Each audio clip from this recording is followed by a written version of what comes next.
Madame, Monsieur, bonsoir et merci d'être avec nous. À la une ce soir, licenciement économique au King Fahd Palace. Le délégué du personnel s'offusque et tacle la direction qui pourtant dit avoir respecté toute la procédure. La région de Kaffrine compte 22 000 personnes âgées de plus de 60 ans avec des comorbidités, une cible prioritaire donc de cette campagne de vaccination qui vient de démarrer dans la région. Et votre rubrique hebdomadaire article de la semaine fait place ce soir au partenariat public-privé PPP. Bienvenue à tous.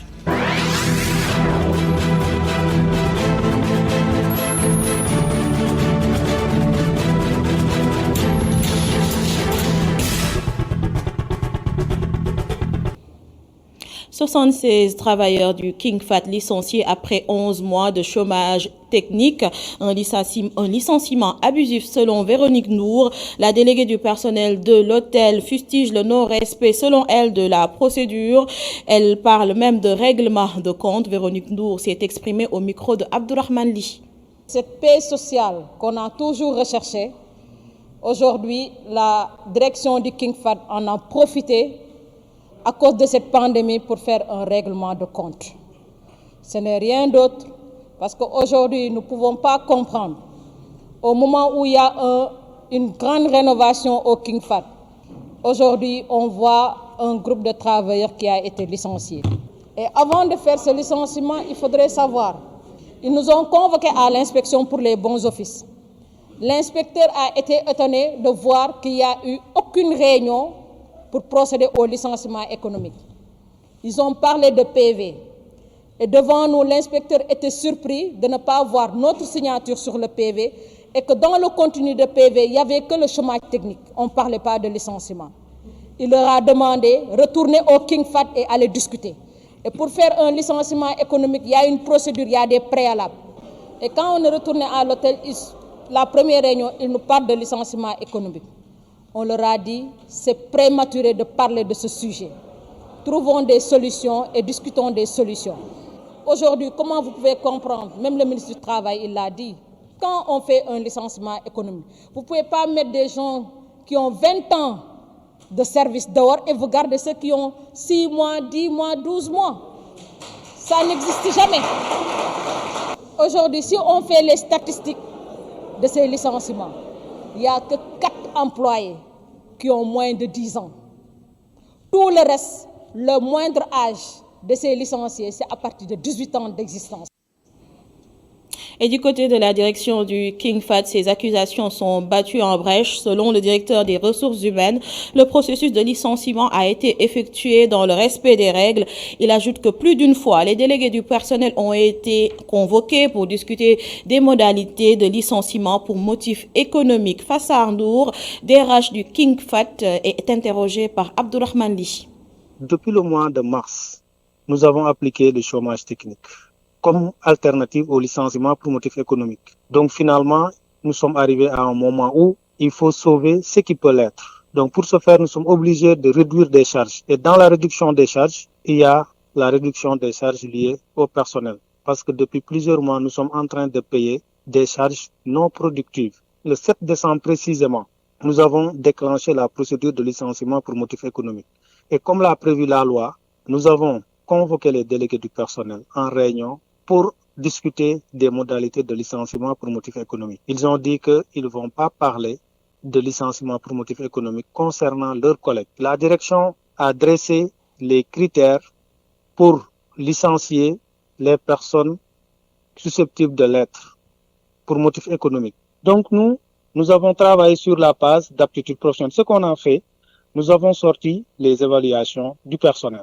Bien évidemment, si on a 2 personnes X et Y, on va choisir la personne qui est moins évaluée, qui a un résultat le plus faible. C'est cette personne qu'on va choisir. Maintenant, quand 2 personnes ont le même résultat, c'est en ce moment qu'on va choisir le moins ancien. Nous, c'est ce qu'on a procédé. Et dans la liste, il y a des personnes qui ont bénéficié de ça. Mais l'ancienneté n'est pas le premier critère. Le premier critère, c'est la compétence.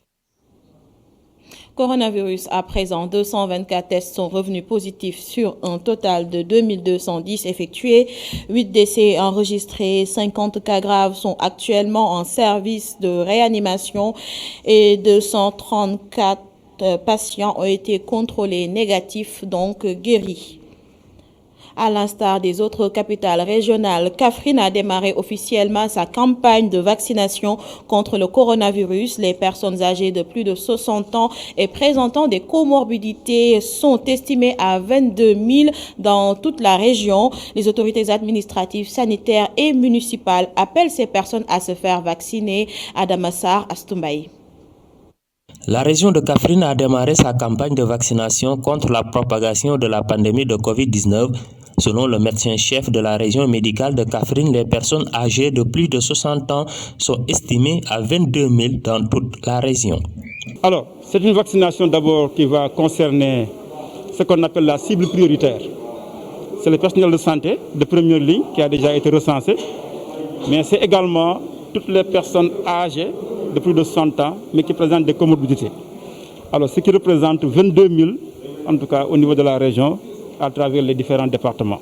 Après avoir reçu son vaccin, le maire de Kaffrine appelle ses concitoyens à se faire vacciner.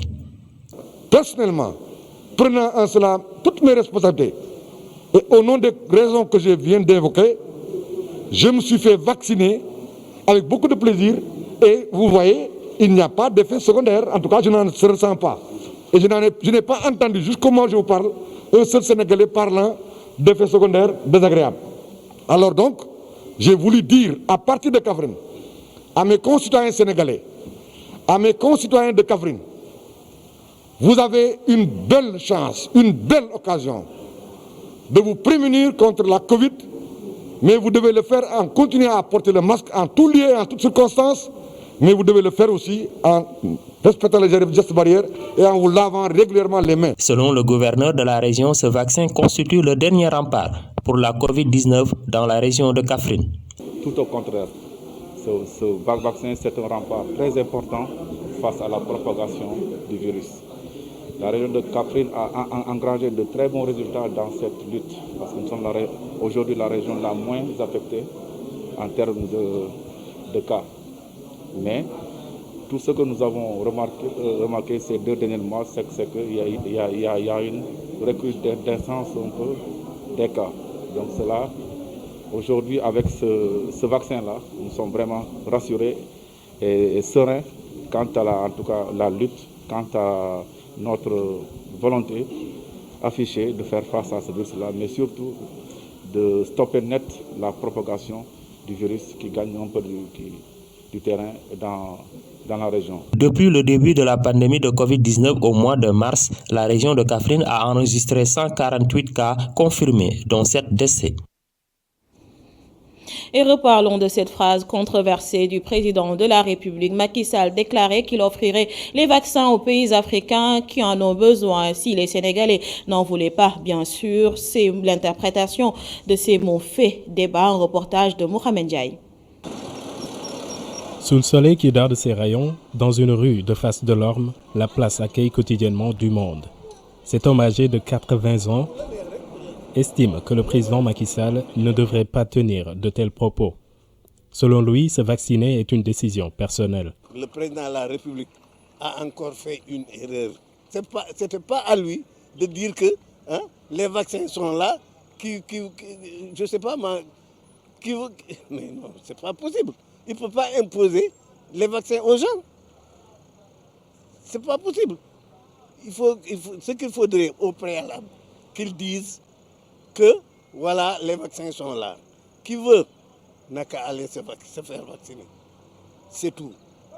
Moi, en tout cas, en tant que président de la République, je me suis fait vacciner. Voilà. Mais qui veut n'a qu'à aller se faire vacciner. Ce journaliste à la retraite pense le contraire. Pour lui, la déclaration du président est normale. Le président, tout simplement, a voulu faire comprendre aux gens que c'est de votre intérêt que vous devrez prendre ces vaccins. Ces vaccins, on ne doit pas quand même les négliger. Le président n'a dit que la vérité. S'il cherche des médicaments, s'il cherche des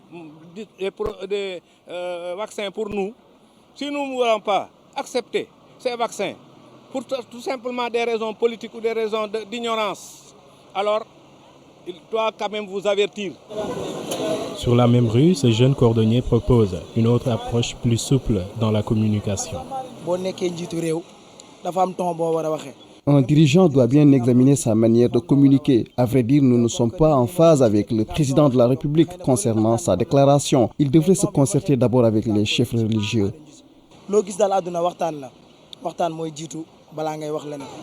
Au moment où la population apprécie diversement la déclaration du président de la République sur l'acceptabilité du vaccin, la campagne suit son cours. Ce jeudi, 7662 personnes ont été vaccinées selon les données officielles. Autre chose, le dialogue intergénérationnel au cœur d'un atelier de l'organisation Voix et Leadership des femmes au Sénégal. L'organisation promeut le partage d'expériences entre jeunes et moins jeunes pour une transition apaisée entre générations. Le compte-rendu de Mamadou Lamine Fati. Un dialogue intergénérationnel entre jeunes et moins jeunes. Une approche de l'organisation Voix et Leadership des femmes qui compte mettre en synergie ces deux générations pour faciliter la relève. Cela montre en tout cas ce besoin d'amener ces deux groupes ensemble pour pouvoir capitaliser l'expérience de ces personnes-là, les plus âgées, mais aussi s'appuyer sur l'innovation. Et on dit souvent que l'innovation vient avec les technologies et nous savons que les personnes de plus de 60 ans ne sont pas toujours enclins à utiliser ces technologies-là. D'où l'importance de les amener ensemble pour parler de cette expérience, de cette relève, mais et surtout dire comment cette relève et de façon innovante pourrait être un avantage pour réussir toutes les politiques qui sont en train d'être mises en œuvre au niveau national, y compris le PSE. Les leviers, c'est déjà développer des processus. Je pense qu'il ne faut pas le faire de façon ponctuelle. Il faut toute une stratégie autour. Et c'est dire le sérieux que cela nécessite pour pouvoir parler de relève intergénérationnelle et de dialogue intergénérationnel. Non seulement travailler sur l'ensemble, l'aspect général, les processus, les mécanismes qu'il faudrait mettre en place pour pouvoir réussir ce dialogue-là. Faciliter la relève entre générations, un défi majeur qui attend les jeunes, selon Ramatoulaye Seck, secrétaire général adjoint du réseau des jeunes pour la promotion de l'abandon des mutilations génitales féminines et des mariages d'enfants. C'est le combat des jeunes pour les jeunes, mais par les jeunes. Donc il faudrait que nous en soyons conscients. Personne d'autre ne pourra le faire à notre place. Il faudrait qu'on s'engage, il faudrait qu'on en soit conscient et qu'on comprenne les devants de la scène, comme j'ai l'habitude de le dire. C'est un combat que les jeunes doivent mener, aboutir jusqu'au bout, afin vraiment de pouvoir vraiment réaliser les objectifs attendus. Toute génération a une approche différente. Qu'elle soit jeune ou moins jeune, il est important de mettre en synergie les actions pour mieux faciliter la relève générationnelle. Et direction Ziguinchor, les acteurs de la filière anacarde font le point avec leurs partenaires financiers, dont l'ADER. Cette dernière a financé cette campagne de commercialisation. La première expérience est jugée positive par les différentes parties prenantes, malgré la pandémie de la Covid-19. Le compte-rendu de Hassan Ba et René Sagna.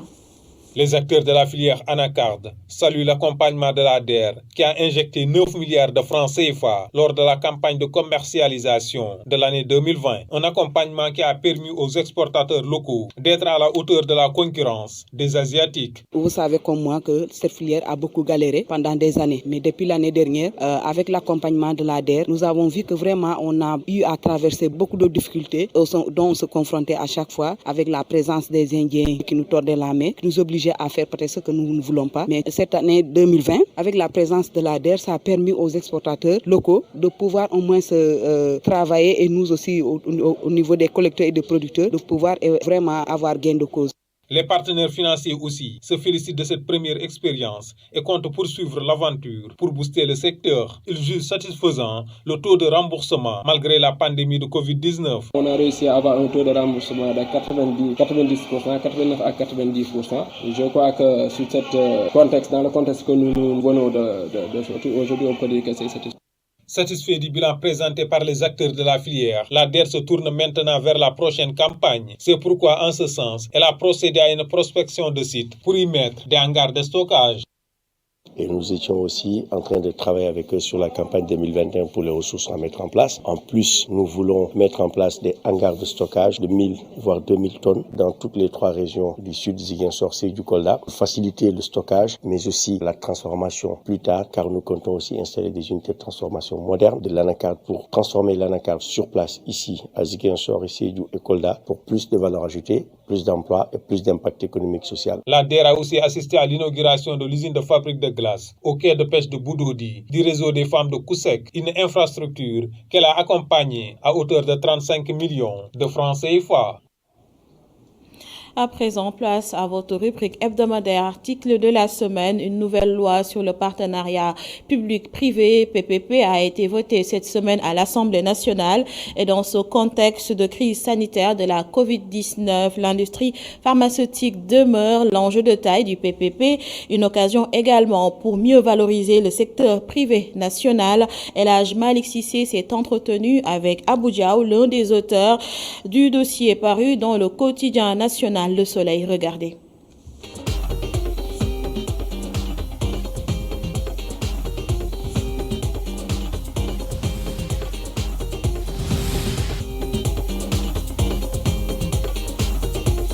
L'Assemblée nationale a voté en début de semaine le projet de loi relatif au contrat de partenariat public-privé. Les enjeux de cette nouvelle loi sur le PPP sont passés au peigne fin sur 3 pages par nos confrères du quotidien national Le Soleil. On s'était rendu compte que il y a eu beaucoup de réformes qui ont été faites, donc 3 générations de réformes des partenariats publics-privés. Et qu'en est-il exactement? Et l'objectif à travers ce dossier, c'était de percer un peu cette nouvelle loi, effectivement, que les députés viennent de voter. Et on s'est rendu compte qu'effectivement, il y avait un besoin réel de revoir effectivement le cadre juridique régissant les partenariats publics-privés. Parce que la dernière loi date de 2014, alors qu'il y a eu beaucoup de changements qui n'ont pas été prévus par cette loi de 2014. Donc il y avait un besoin réel de refondre effectivement les textes, mais aussi d'intégrer de nouveaux enjeux liés par exemple au financement du plan d'action prioritaire ajusté et accéléré, mais aussi revoir un peu les changements qui sont intervenus concernant les priorités donc du PAP 2A, à savoir l'industrie pharmaceutique. Une nouvelle loi sur le partenariat public-privé votée dans ce contexte de crise sanitaire fait un clin d'œil à l'industrie pharmaceutique. Au même moment, le Sénégal dépense chaque année 150 milliards de francs CFA pour l'achat. Lors du conseil présidentiel sur la relance de l'économie, le chef de l'État effectivement mettait l'accent sur l'urgence d'accélérer ou bien d'activer donc le levier partenariat public-privé. Parce qu'aujourd'hui, les États, beaucoup d'États ne disposent pas assez de capacités de financement, d'investissement, donc pour effectivement exécuter certains projets de grande envergure, à savoir les infrastructures, les hôpitaux, les établissements financiers. Donc le budget ne le permet pas. Et l'endettement aussi, du coup beaucoup d'États sont déjà à des taux extrêmement importants. Donc, l'un des recours, en tout cas, c'est d'activer le levier partenariat public-privé. Autrement dit, c'est des financements dans lesquels on a aussi bien des financements publics, mais aussi des financements privés. Aujourd'hui, si vous prenez le plan d'action prioritaire, c'est presque 7 secteurs qui sont priorisés par l'État, à savoir l'industrie pharmaceutique, la souveraineté alimentaire, le secteur privé, la transformation digitale. Mais aujourd'hui, c'est tout à fait normal. Il faut que, donc, je pense que orienter les partenariats publics-privés vers l'industrie pharmaceutique, parce qu'aujourd'hui, c'est extrêmement difficile de trouver des financements internes domestiques pour mettre en place ces industries pharmaceutiques, et il faut effectivement impliquer le secteur privé, que ce soit le secteur privé national ou bien le secteur privé international, pour capter donc ces capitaux qui viennent effectivement des investisseurs privés pour mettre en place une industrie pharmaceutique capable de répondre à la forte demande liée aux médicaments et autres besoins sanitaires. Et qu'est-ce qui va changer réellement? Mon confrère cite par exemple le Code des marchés publics, la rationalisation des organes de gouvernance, le secteur privé qui aura un visage plus attrayant. Ce qui va changer, c'est surtout au plan institutionnel. Au plan institutionnel, il y a la DSMP, la RMP effectivement qui joueront un rôle extrêmement important, mais aussi de lever certains goulots d'étranglement, à savoir certaines institutions qui ne facilitaient pas l'exécution de certains projets effectivement financés par le mécanisme des partenariats publics-privés. Ce qui va changer aussi, c'est qu'on a constaté quand même une prise en compte du secteur privé dans cette nouvelle loi. Autrement dit, on a parlé effectivement du taux d'actionnariat entre les 34%, voire les 40%, en tout cas ce que le ministre de l'économie, des plans et de la coopération avait indiqué. Donc il y a beaucoup plus d'opportunités quand même offertes au secteur privé. Oui, exactement, des opportunités liées au financement. Autrement dit, on va prendre en compte le secteur privé dans le financement des projets partenariats publics-privés. Et du coup, le secteur privé national peut capter une bonne partie effectivement de ces, en termes de transfert de technologie, partage d'expérience et surtout la création d'emplois. Donc c'est extrêmement important. Le secteur privé est très bien pris en compte, en tout cas dans la nouvelle loi. Maintenant, reste à concrétiser ces textes. Les avantages, les limites et les risques de ces mécanismes de financement très en vogue sur le continent ont été relevés dans ce dossier par l'Astre de Anne. D'après les experts que nous avons interrogés, les avantages des partenaires publics-privés, c'est que ça permet de trouver des financements, de combler le gap de financement, en tout cas en termes de construction des grandes infrastructures dont l'État n'a pas les moyens effectivement pour les mener. L'autre avantage, c'est qu'il y a un partage de risques. Il y a un partage de risques entre les deux parties, à savoir le secteur privé et le secteur public. Donc, autant aussi il y a des inconvénients. L'inconvénient, c'est que qui parle des partenariats publics-privés savent effectivement que c'est un mécanisme de financement extrêmement complexe. Okay? Il faut des gens extrêmement expérimentés pour les négociations. Et du coup, le risque, c'est que si le Sénégal n'a pas la masse critique de ressources humaines capables de négocier les projets financés à travers les partenariats publics, on risque d'être roulé dans la farine par les multinationales qui ont des armadas d'avocats, de juristes, d'économistes. Donc le seul risque, c'est lorsqu'on sait qu'on est manipulé dans les négociations, c'est que c'est complexe, le montage financier est extrêmement complexe, donc d'où la nécessité quand même de former davantage d'experts en matière de partenariat public-privé pour minimiser les risques qui peuvent découler effectivement de ces projets.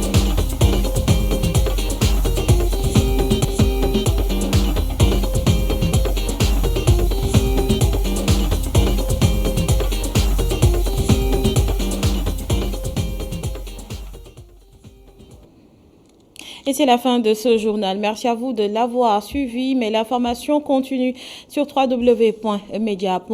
À suivre ce soir votre série Dérapage, également une édition spéciale consacrée aux manifestations, à la résistance dans l'état de droit, et Fouré Umutol avec Ndaï Marem Gay. Bonne soirée en compagnie de nos programmes.